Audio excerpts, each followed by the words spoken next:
I am Umesh Janoti. I am honored to guide you through this enlightening panel discussion. To navigate us through this integrated terrain, we are honored to have with us a panel of distinguished experts, individuals who have dedicated their careers to the safeguarding national security at the highest level. Each brings a wealth of experience, knowledge, and strategic insight to our discourse today. As we begin, let me take a moment to introduce our distinguished panelists. Mr. Arvind Gupta, Dr. Arvind Gupta, Director, Vivekananda International Foundation, former Deputy National Security Advisor and Second National Security Council of India. Sir, I welcome you to onto the stage, please.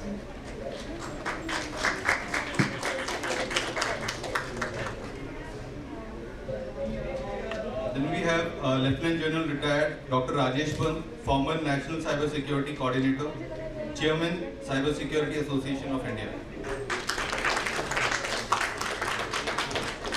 Then we have Mr. Saket Datta, Founder and CEO, Deep Strat.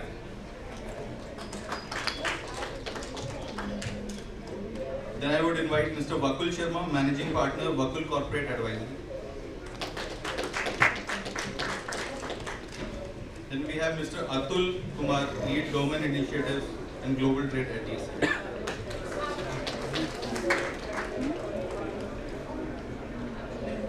Our panelists will shed light on the various aspects of interdependency between cyber security, state-sponsored cyber operations, geopolitical consequences of cyber attack, preparedness strategies, technological innovations and challenges, future trends and projections, ethical and human rights dimensions. Throughout the discussion, we encourage you, our esteemed audience, to actively engage with the conversation. So without further ado, let's dive into our panel discussion, cyber security and geopolitics, interdependency, interplay, preparedness, arrangements and responses. Please join me in giving a warm round of applause to our esteemed panelists. Thank you all for being here. Now I would request Dr. Arvind to please moderate the session. Thank you very much.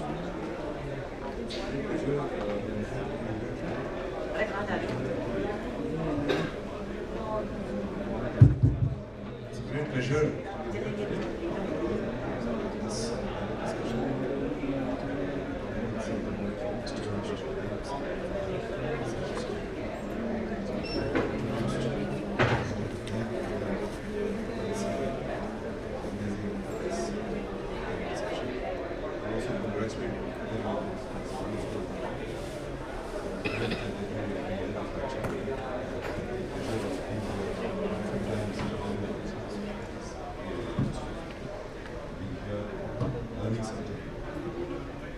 So this topic today is cyber security and geopolitics.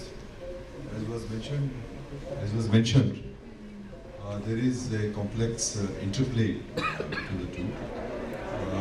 When cyber security is used as cyber tools are used, cyber operations are used as part of cyber warfare, it has an immediate impact on cyber. That's just one example. In the Russia-Ukraine war, both sides were engaged in cyber.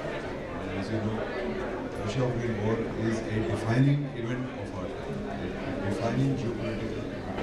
And cybersecurity has played a very important role, particularly in the context of cyber.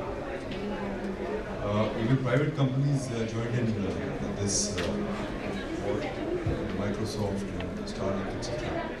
Became openly in support of Ukraine. NATO provides active cybersecurity support to several countries, and several sectors as well. Cyber diplomacy is a very important part of international relations today. India itself is a leader in many countries, and there are efforts at the international level, particularly at the UN level, to set up international norms about cybersecurity. This has been going on for almost 2 decades, and not much progress. And as technology advances, the question of what should be cyber norms of behavior has become more complicated. Today we have an open-ended working group at the UN, which is working under the leadership of Russia, and expecting more progress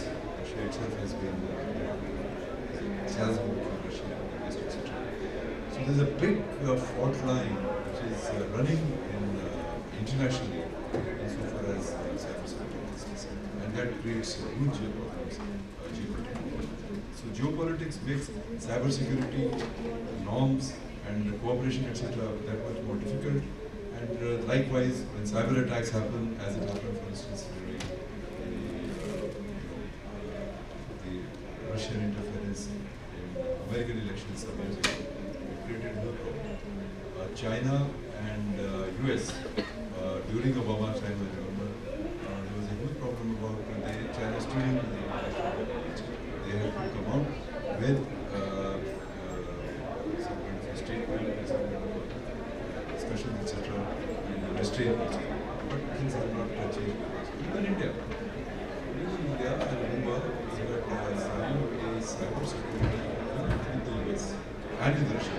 And to my knowledge, it is only still these two countries where we have a proper agreement. But that doesn't seem to be okay. We have some other mechanisms. So cyber security is because when cyber attacks happen, distrust that is created. So geopolitics today is really it's an arena of contestation, strategic rivalries, mutual distrust, and cyber security makes it. And likewise, geopolitical distrust makes the cyber security cooperation. So with these some remarks, I think what I will do is I will just put a few broad questions to the panelists. Request them to spend about 5-6 minutes in their opening remarks, covering these questions and anything else that they would like to say. And then I'd like to go back to maybe last 40 minutes for the Q&A session. We'll take 2 or 3 questions and then come back to this time permits. And then I'll take my questions. So this is the so my 3 questions panelists are: what in their view is the situation with regard to cyber security globally? Do they think it has improved over the last 40 years, or worse?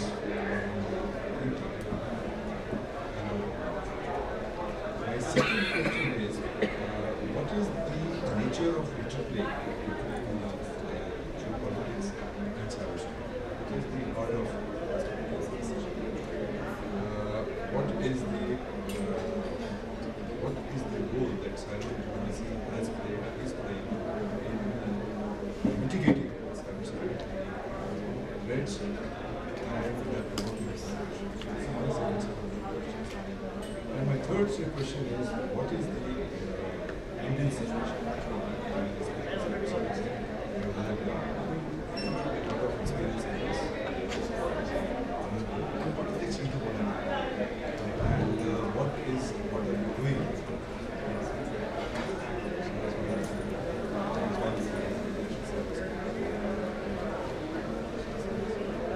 There are, of course, other questions concerning cyber security. FTS, for instance, trade and regulation in cybersecurity. So whether there are some assessments globally, progress. Thank you very much.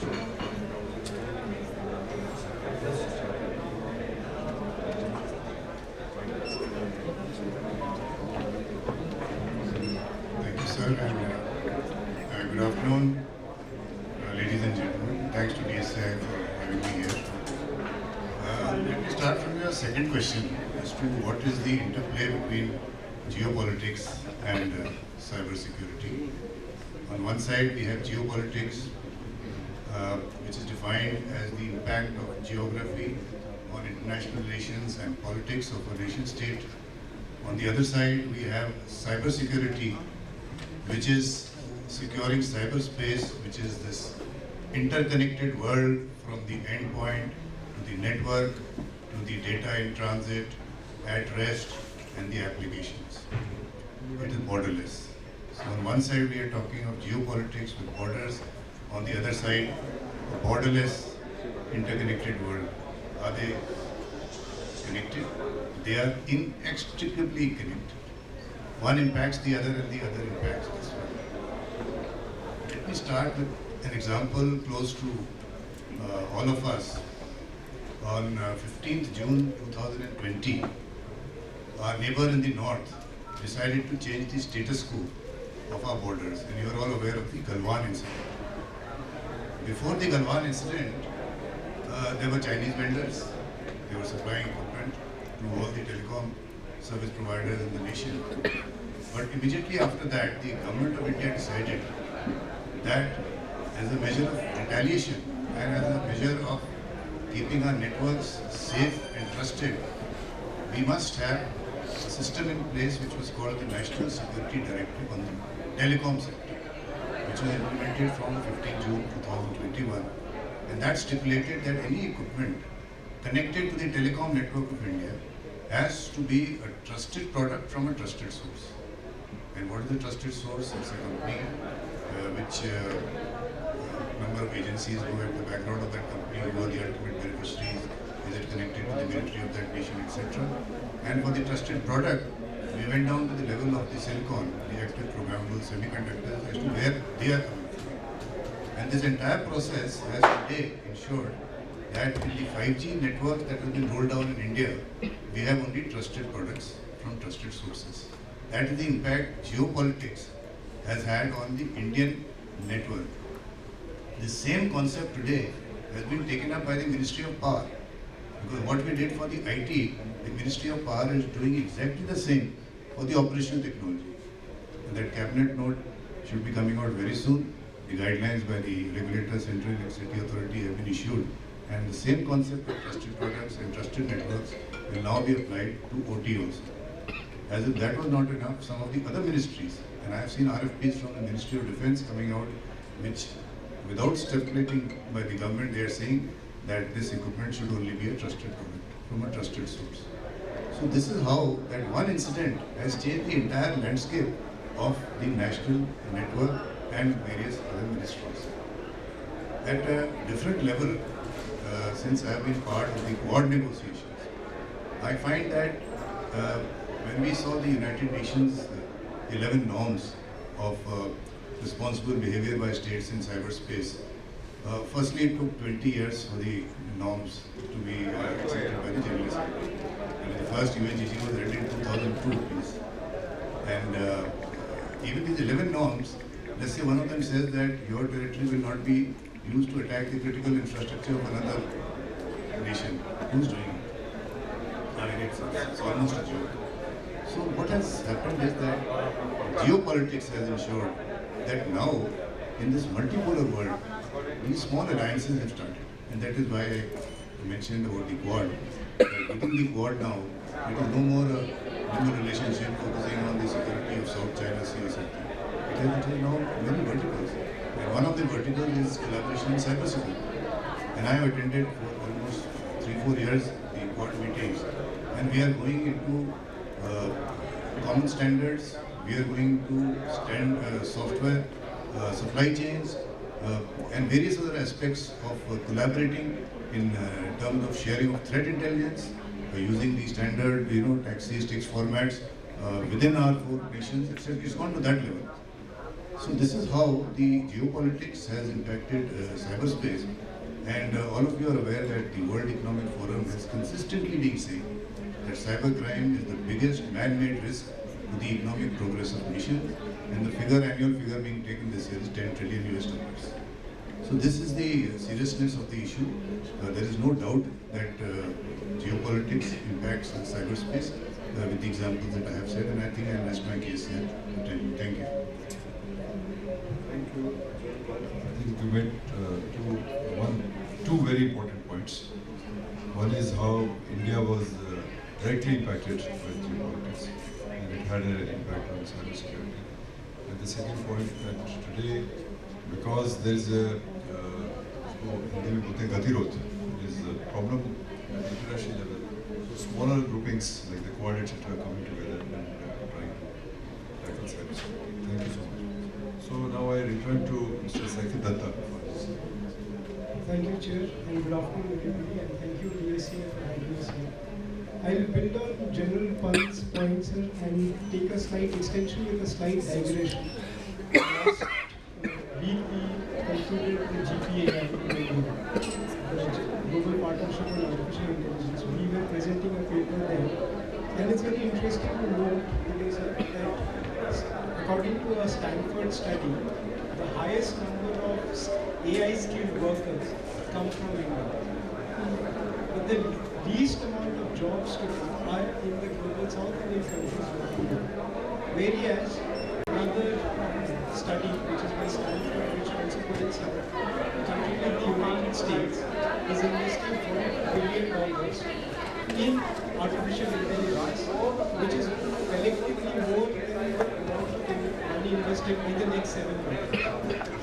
So the point I'm trying to make here is that ultimately the old geopolitical frameworks like the Westphalian Treaty of Westphalia, border states, nation states, etc. has completely changed. And today, geopolitics is very closely and inexorably linked to the amount of money that is going to be spent. What are your budgets? What are your finances? And the two other factors. One is the role of non-state actors who will play a much bigger role today than the traditional nation-state actors what they used to play. And three, the role of the private sector. Now between them is where the real geopolitical interface with cybersecurity is coming. I'll give you some quick examples. We have nothing really to do with the Hamas-Israel war that is taking place. And yet, today a non-state actor out of Bangladesh is targeting countries with ransomware attacks and other kind of hacks based on their voting pattern in the UN Security Council. So today we are now looking at a situation where what is our investment and who's putting in more amount of money. I'll give you another very interesting example. The top gaming company in the world, their revenue is somewhere in the region of $83 billion. The top Indian gaming company is only $400 billion. So today that is the differential, that is the delta that you're looking at, and that is how cybersecurity is evolving. If we do not invest, if we do not put money where our mouth is, all that we are discussing, etc., completely stands impacted and changed because traditional borders no longer exist. Today, your non-state actors have become a good way to hurt your any country which is inimical to your interest, because the old kinetic action that used to take place, the time of warfare, etc., where traditional conventional troops would go, that has completely changed because now you are in a position to carry out deniable actions against your enemy states. You can also carry out through third parties. So today the Chinese will be using the North Koreans or private groups supported by the North Koreans to hit at our critical information infrastructure.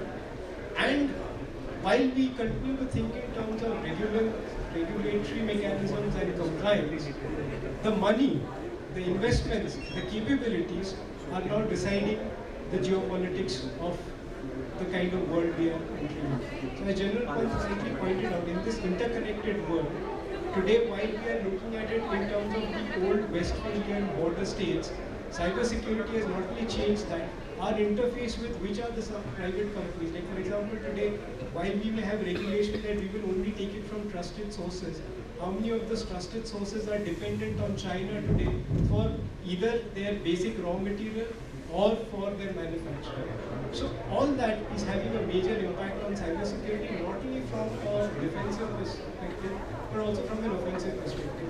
And that will decide where our place in the world is. And somebody like you, who's a traditional practitioner and an experienced practitioner of diplomacy, Indian exceptionalism has been a traditional part of our foreign policy. That will get more and more tested in a interconnected cybersecurity field. Thank you, Shekhar. I think you made a super point, which I also reiterate in so many places. It is about investment. In fact, which is about investments. In fact, we do so many conferences, seminars everywhere. And this conference also has some very good sessions, technical sessions, etc. But we should have one session. Why the hell are we not investing? cannot come, all investment from the government. See, if the industry also has a certain role. We had Windows, we had the Infosys much before the Google's or Microsoft came. And where are we and where are they? So why is it, and investment is a broad sense of investment in every aspect, R&D included. So I think there has to be some soul searching as to why are we not investing. So thank you for making that. Now I move to Sincere thanks to Chair. In fact, the issue that Chair has just flagged, that why we are not investing in a cyber security ecosystem. The answer is simple. We do not have adequate regulatory mechanism in place. So the question is, should we have a separate cyber security law or we should not have? If you ask me, presently we do have a cyber security legislation in the form of IT Act, which has got certain sprinkling of sections. Section 66, Section 69A, 69B, Section 70, Section 70A, and Section 70B, which talked about role played by computer emergency response team. So it is sprinkling of certain sections pertaining to cyber incidents and cyber risks. The point is, if I am looking into these sections as such, they are not going to provide me certain confidence level. If I take a confidence building measure, then let us have a Nuclear Civil Liability Act which the Government of India has passed. It has at least provided some kind of a do's and don'ts for the nuclear operators. For that example, if I am looking for the point of view of the issue of nuclear or missile technology, and I am looking from the point of view, and in fact, India at this point of time is part of every techno-political thing except the NSG, that is a nuclear suppliers group. We are part of Gazina, we are part of MCTR, which is a missile technology, and we are also, let us say, part of the Australia group. Why? Because we have created corresponding legislations. That's why the private entrepreneurship has increased in all these sectors. So the only issue is the dual use of technology. Except the DGFT rules or the Foreign Contribution Act, there is no example of constitutional dual use of technology. If I am a cyber security entrepreneur, I will always have this kind of a question mark that what kind of a technology I am using. Is it a prescribed one? What is the kind of a safety net? The law that we have got has don'ts that you should not do this, you should not do this. But there are no such do's that yes, if you are an entrepreneur in this particular sector, then you are being protected, and there are, let us say, means and modes where your interest will be looked up. So from this point of view, the question comes is, what is geopolitics has to play in this entire scenario? As co-panelists have always said, and they have mentioned, there's an interplay, interdependence. So the point is, if there's an interplay and interdependence, then this interplay and interdependence should also be in a form of a cyber security legislation. Now the cyber security legislation, if it has been occurred, then I think it is the time. Why I am saying this? The ransomware attacks are happening. We have defined under the law cyber incident. We have not defined what is cyber breach. Every large company is facing thousands of cyber incidents every day.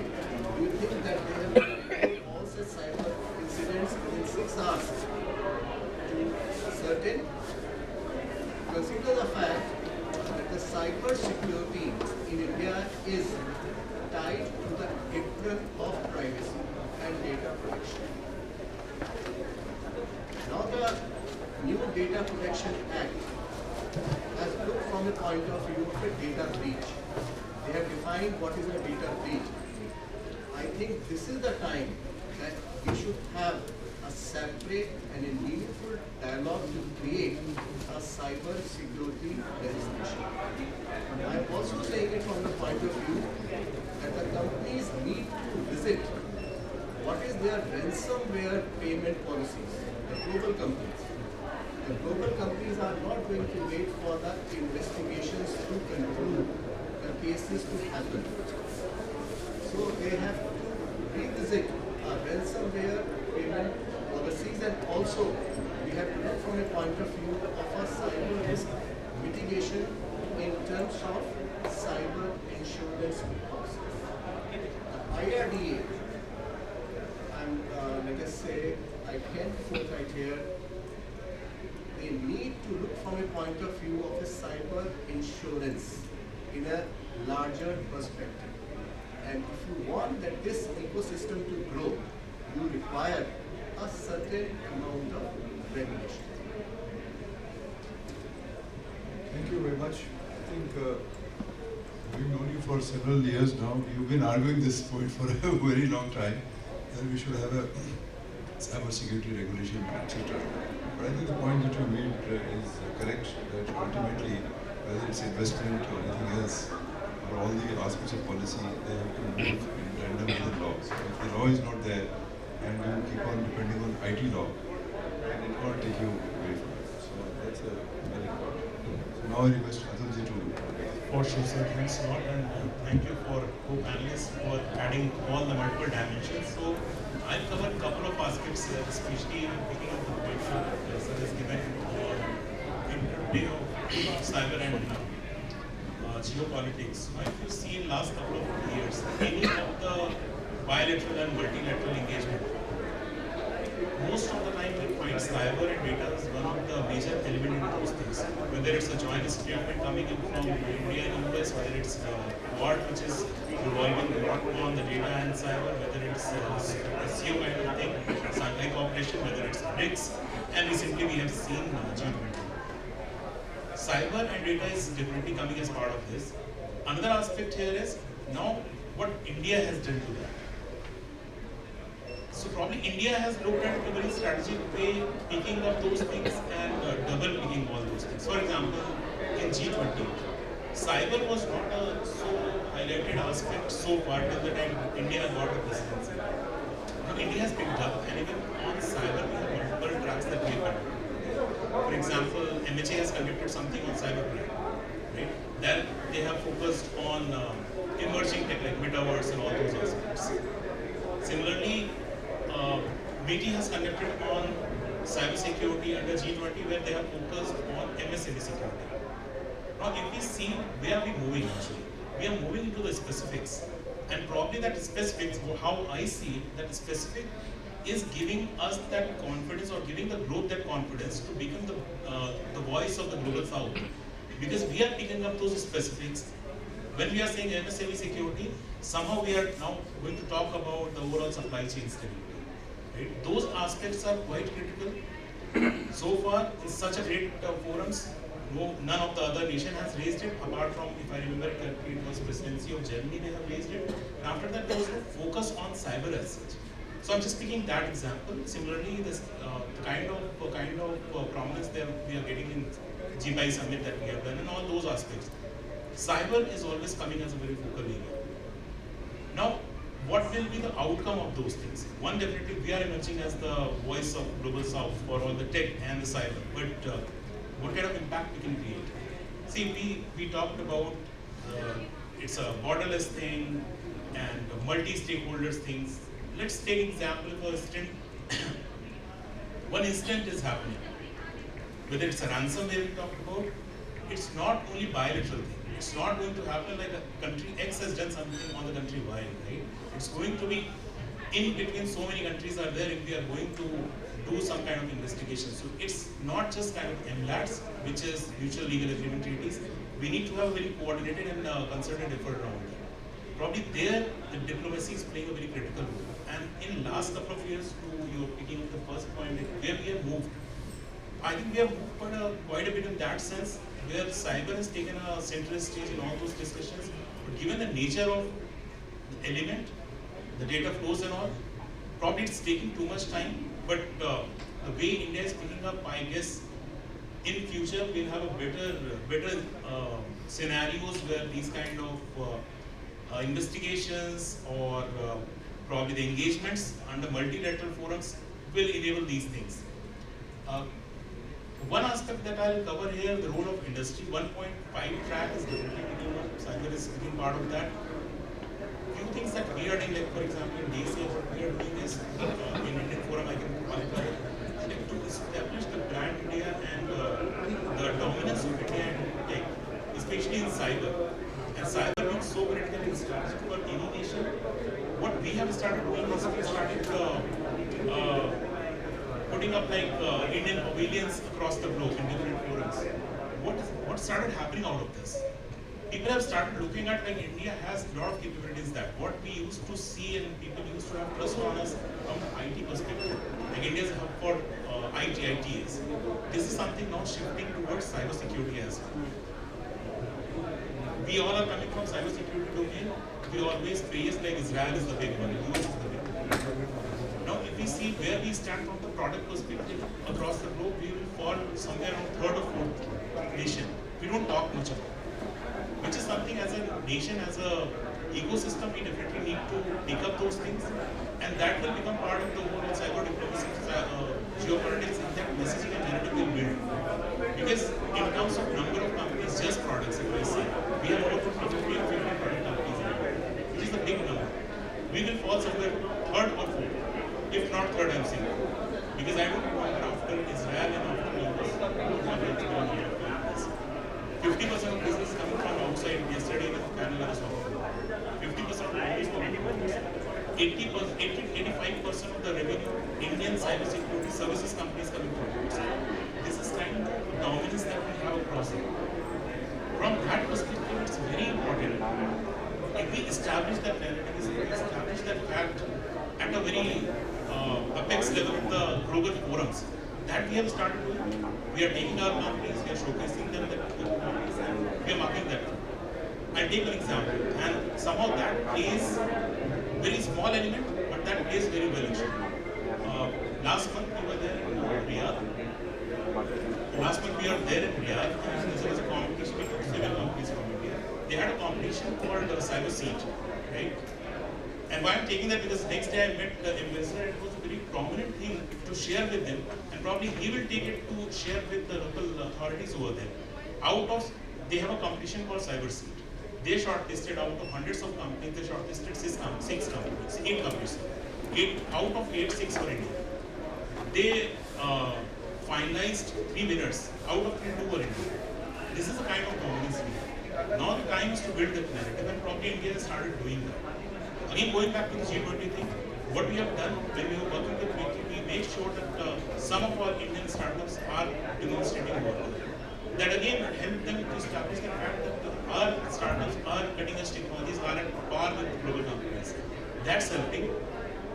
Probably given the time, I'll stick myself here and we can talk on that things later as well. Telling us that I did not know that product-wise we are third and fourth largest, but we have a separate discussion what exactly does it mean and so on. That's a good augury. And I agree with you that we need a global effort to showcase, but that's something that you have to really, companies like, the associations and organizations like yours, we have to do it. And the industry has to also work with each other. We somehow don't do that. But anyway, we have about 7 minutes left. I'll take maybe a couple of questions, and then if there is some comment, my panelists want to Yes, please. Right there.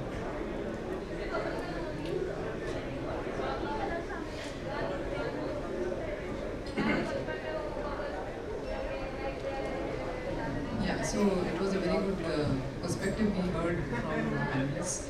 One aspect which I wanted to ask was when you are expecting that industry also should be contributing to doing research and government is doing its bit in terms of investments, where is the gap? Is the government not telling the industry to do enough investment in their own organizations to do the research, or industry is actually hesitating? Because we see a lot of startups and new entrepreneurs doing a lot of interesting work in the cybersecurity space. So where's the gap?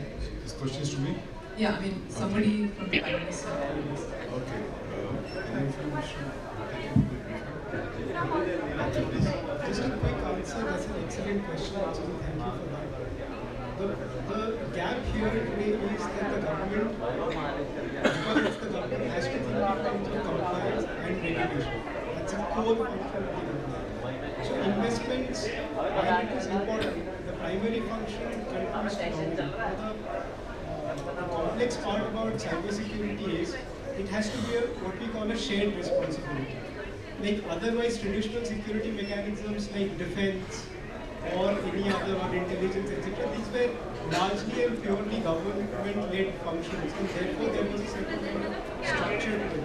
In cybersecurity, that structure does not exist.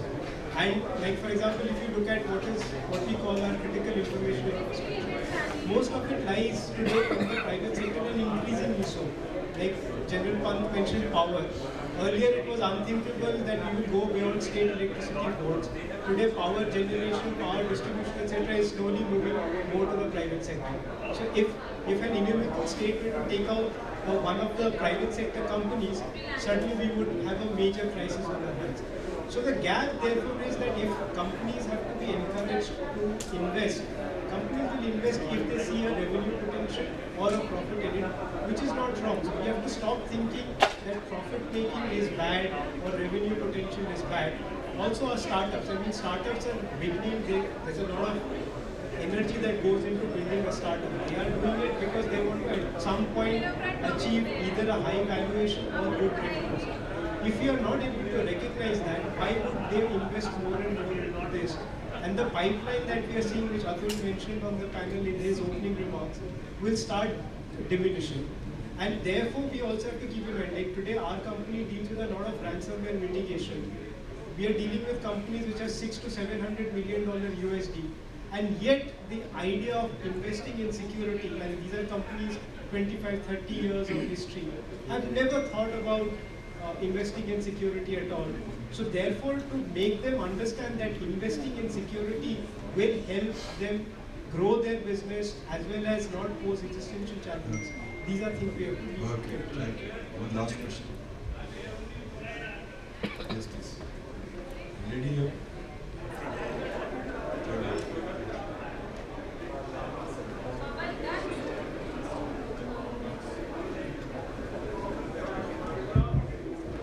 Hello.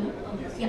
Thank you so much for the session. My question is directed to Mr. Wakul. You mentioned that under IT Act we have certain elements of cybersecurity or certain other things combined, right? So once you say that you want a separate act on cybersecurity, then we also have this data privacy and protection bill, right? So once we have all these things, would it be a lot of scattered information instead of having one comprehensive act which covers everything into one?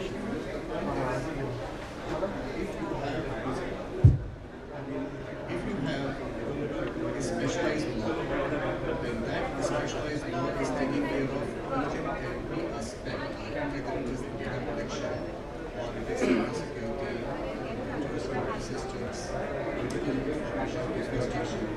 So this is फिर वो last है अगर बदल गया तो चालू हुआ creating not a single code, ये इसके साथ वाला रॉयल वन चालू हो गया ये भी हुआ है also ये taking खत्म होगा this इसके बाद kind of चालू होगा फिर confidence सीधा वहाँ पे in the होगा nation.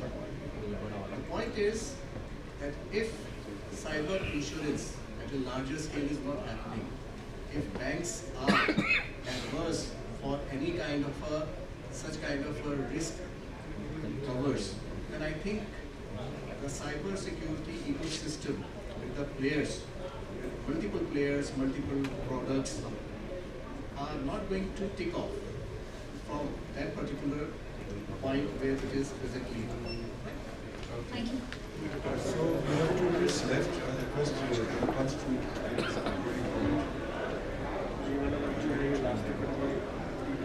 So I would like to conclude by stating that there are 3 hard truths in cyberspace. One, that with our increased softwareization, digitalization, digital transformation, vulnerabilities will continue to exist. Number 2, if vulnerabilities exist, then cyber attacks will continue to take place. And 3, the attribution of these cyber attacks will be as difficult as what it is today. So the answer lies in resilience. We have to understand that we must provide business continuity in the face of cyber attack. That is the direction cyber security has to take, and the solution lies in people, process, technologies, and cooperation. Cooperation includes international cooperation. Thank you. One comment I have for the first question on the research part. See, one element is the commercialization. Commercialization thought having at the time of conceptualization of the project, that was missing. So funding from the government side, even from the industry side, quantum of that funding is not a big deal. But if we are thinking about that approach, that is something that was missing, which is now incorporating. We are making some efforts separately, I can talk about it. But that narrative is now changing. Probably that will happen in future as well. Now, as a last thing, what I will say, what India is managing at a national level in terms of our cybersecurity machinery, what Mr. Patel is doing, what NSCS is doing, what MH is doing, the whole machinery that we have reached to a level where now you can use cyber as an element of soft diplomacy, where probably we can nurture the emerging economies who are now evolving to strengthen their cybersecurity industry. Because as we are talking, it's like interdependency of each and every one, right? It's not one. Instant happening in a non so big and non so mature country can impact us. So it's our job as well. But now we have reached to a level where we can use this as a soft diplomacy measure to nurture the cybersecurity of emerging economies. This will help us in both the ways actually. So this is what I have as a message.